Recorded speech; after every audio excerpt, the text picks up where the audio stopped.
पदस्पर्शाने पावन झालेल्या सिंहगड, राजगड, तोरणा अशा किल्ल्यांच्या ठिकाणी असलेलं नसरापूर माळेगाव नसरापूर या ठिकाणावरून ही पालखी आलेली आहे।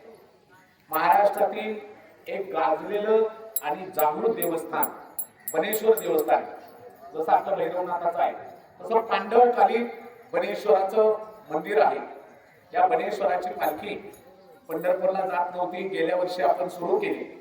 गेल्या वर्षी मला वाटतं 200 वारकरी होते, आज 300चा आकडा पार करून या ठिकाणी माणसं वाढलेली आहेत।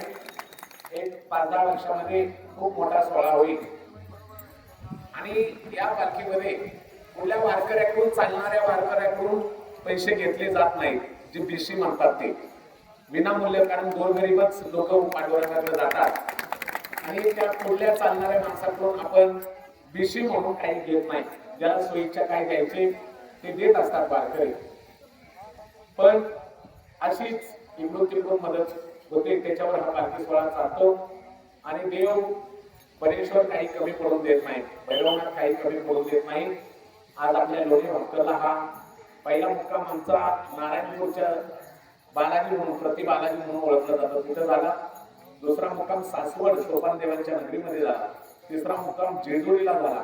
त्यानंतर चौथा मुक्काम मोरगाव या ठिकाणी झाला आणि आजचा 5वा मुक्काम आपल्या लोणी भास्कर या ठिकाणी झालेला आहे। आम्ही देवस्थान करतच आलो। आज आपलं गाव एक साधं नाहीये, ते मंदिर पाहिल्यानंतर अंगावर शहारे येत आहेत।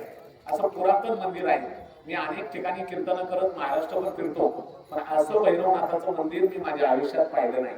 इतकं सुंदर मंदिर या ठिकाणी आपल्या गावामध्ये आहे। कदाचित भैरवनाथाचीच इच्छा असावी की आम्ही इथं यावं आणि तुम्ही आमची सेवाही सगळे करता।